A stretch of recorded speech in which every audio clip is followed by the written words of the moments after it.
उस एक रात का सच। रात के 2:15 पर पूरे घर में सन्नाटा था। अचानक सुषमा की चीख ने सबकी नींद तोड़ दी थी। कौन है वहाँ? फिर से मत आना, प्लीज मत छुओ मुझे। उसकी सांसें तेज थीं, माथे पर पसीना था और आवाज इतनी डरावनी कि पूरा घर दहशत में आ गया। सास गोमती देवी दरवाजा खोलते ही कांप गई। कमरे के बीचों बीच सुषमा खड़ी थी, चेहरा सफेद, आंखें डरी हुई, जैसे कोई उसे मारने आया हो। राकेश दौड़कर आया। सुषमा, क्या हुआ? कौन था? सुषमा कांपते हुए बोली, वो आज फिर आया था, वही आदमी। पूरा घर सहम गया। कौन आदमी? कब? कैसे? लेकिन सुषमा चुप हो गई, जैसे किसी ने उसकी आवाज बंद कर दी हो। उस रात से घर में एक डर बस गया। हर किसी के मन में एक सवाल, आखिर सुषमा को हर रात को कौन दिखाई देता है? सुबह होते ही सास ने ताना देना शुरू कर दिया। सुषमा, तुमने अब नया नाटक शुरू कर दिया। रात रात में चिल्लाओगी तो पड़ोसी क्या वो कहेंगे? राकेश गुस्से में बोला। सुषमा, ये सब क्या है? तुम ठीक हो या कुछ छिपा रही हो? सुषमा की आंखों में डर और दर्द दोनों थे। मैं सच में बताना चाहती हूँ, लेकिन बोलते ही सांस रुक जाती है। इतना कहकर वह चुप हो जाती है। राकेश शक में था। सास को लगता था सुषमा झूठ बोल रही थी। तीसरे दिन शाम को फोन बजा। नंबर अननोन था। सुषमा ने जैसे ही उठाया, उधर से भारी आवाज आई, तुम बताओगी तो बुरा होगा, याद रखना मैं हमेशा पास हूँ। सुषमा का मोबाइल हाथ से गिर गया। उसकी सांस फिर तेज हो गई। राकेश चिल्लाया, कौन था? कौन? सुषमा का जवाब उसी आदमी की आवाज थी। अब राकेश भी परेशान हो गया। उसने पुलिस में शिकायत का सोचा, लेकिन शिकायत करने जाए उससे पहले एक और घटना ने सबको हिला दिया। रात के 1:40 पर राकेश को महसूस हुआ कि हवा तेज चल रही है। वह उठा और देखा मुख्य दरवाजा पूरी तरह खुला हुआ था। वह डर गया। पूरी बिजली बंद, जैसे किसी ने जानबूझकर फ्यूज उड़ाया हो। राकेश ने टार्च उठाई, बाहर देखा। बारिश में जमीन पर एक परछाई भीगती दिखी। राकेश चिल्लाया, कौन है? रुको! लेकिन परछाई अंधेरे में गायब हो गई। सास गोमती देवी का चेहरा डर से पीला पड़ गया। ये क्या हो रहा है राकेश? कहीं कोई बदला तो नहीं ले रहा? सुषमा चुप थी, पर उसकी आंखें कह रही थीं, सच छिपा हुआ है, बहुत बड़ा। सुषमा रात में उठती, रोती, बड़बड़ाती, मम्मी मत छोड़ो, उस आदमी को मत आने दो। राकेश परेशान, सुषमा तुम्हारे बचपन में क्या हुआ था? तुमने कभी बताया नहीं। सुषमा की आंखें लाल, मेरा अतीत मेरे लिए नर्क है। राकेश, माँ जलकर मरी थी, लेकिन वो हादसा नहीं था। राकेश हिल गया। सास सुतम, लेकिन सुषमा ने फिर अपने होंठ बंद कर लिए, जैसे कुछ कहने से डर लग रहा हो। उस रात का सच जो सुषमा को किसी को नहीं बताती थी। 4 दिन बाद रात के 2 बजे फिर वही चीख, नहीं, दूर रहो। इस बार राकेश ने सुषमा को पकड़ लिया। वह पसीने से भींगी हुई थी।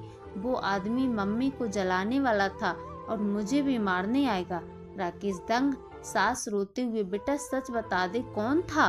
वो सुषमा की आवाज फट गई। मुझे नाम तक याद नहीं, बस उसका चेहरा याद है और उसकी आवाज रात में सुनाई देती है।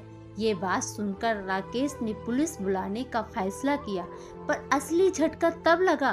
पुलिस कहती है, कोई आदमी तुम्हारे घर नहीं आ रहा है। पुलिस ने बाहर लगे सीसीटीवी देखे, कुछ भी नहीं, कोई नहीं आया, कोई कॉल ट्रेस नहीं है, कुछ भी नहीं। पुलिस बोली, मैडम, आपके डर के पीछे कुछ और है, कोई इंसानी मौजूदगी नहीं दिख रही हो सकता है। सास बोली, हो नहीं सकता, मानसिक आघात हो। सास चिल्लाई, मतलब मेरी बहू झूठ बोल रही है। पुलिस बोली, झूठ नहीं, शायद सदमा, इसके दिमाग में कोई पुराना डर जिंदा है। लेकिन सुषमा जोर से बोले, नहीं, वो आदमी असली है, मैं उसे जानती हूँ। पूरा घर डर और शक में डूब गया। अब सवाल बड़ा था, अगर सीसीटीवी में कोई नहीं दिख रहा तो सुषमा किसे देख रही थी? अगले दिन घर साफ करते हुए सुषमा को पुराने संदूक से एक जला हुआ आधा फटा फोटो मिला। फोटो में सुषमा 6 साल की और उसके बगल में एक लंबा आदमी, चेहरे पर बड़ा तिल और पीछे जला हुआ घर। सुषमा फोटो देखते ही कांप गई। ये यही है, वो आदमी यही है। सास को कुछ याद आया, ये इंसान तो तुम्हारी माँ की मौत के बाद अचानक गायब हो गया था। राकेश बोला, मतलब ये वही है जिसने आग लगाई थी? क्या वो सच में वापस आया है? अगली रात राकेश ने मोबाइल रिकॉर्डिंग ऑन करके सुषमा के कमरे में रख दिया। सुबह रिकॉर्डिंग देखी तो दिल दहल गया। 2:17 पर कमरे का दरवाजा अपने आप खुलता है। 2:19 पर टेबल की लाइट छपकती है। 2:20 पर सुषमा नींद में चीखती है और 2:22 पर एक हल्की परछाई दरवाजे पर खड़ी दिखती है, जैसे कोई काला सिलहूट हो। राकेश के हाथ कांपने लगे। यह तो इंसानी साया है। सास ने मुंह पर हाथ रख लिया। हे भगवान, ये सचमुच लौट आया है। अब सबको समझ आ गया, सुषमा झूठ नहीं बोल रही थी। कोई उसकी जिंदगी में हकीकत में दाखिल हो रहा था। अगले दिन दरवाजे पर दस्तक। राकेश दरवाजा खोलता है। वही आदमी, फोटो वाला, चेहरे पर तिल, काले कपड़े, आंखों में खौफनाक ठंडक। सुषमा खड़ी होते ही चीख पड़ी, तुम वापस आ गए? आदमी बोला, हाँ, तुम्हारी माँ की आखिरी बात सुनने आया हूँ। वो कहती थी मेरी बेटी को मत डराना, लेकिन तुमने सबको बता दिया। राकेश आगे बढ़ा, तुमने सुषमा की माँ को मारा था?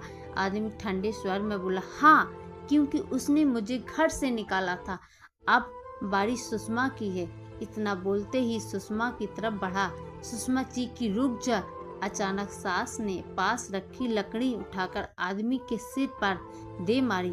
राकेश और पड़ोसियों ने मिलकर उसे पकड़ लिया। पुलिस आई और उसे ले गई। आखिरकार 20 साल पुराना खौफनाक सच खुल गया था। वह आदमी सुषमा की माँ का किराएदार था। पैसे के झगड़े में उसने घर में आग लगा दी थी। छोटी सुषमा उसे देख चुकी थी, पर सदमे में यादें धुंधली थी, इसलिए वो उसकी परछाई आवाज से आज भी डरती थी। उस आदमी के जेल जाते ही सुषमा की रात की चीख बंद हो गई। अब वह हल्के मन से सोने लगी। राकेश ने उसका हाथ पकड़कर कहा, तुम अकेली नहीं हो सुषमा, अब मैं और माँ हमेशा तुम्हारे साथ हैं। गोमती देवी रोते हुए सुषमा को गले लगा लेती है, बेटा, तूने अकेले कितना सहा है, अब हम तेरा दर्द बांटेंगे। सुषमा की आंखों में पहली बार डर की जगह शांति थी।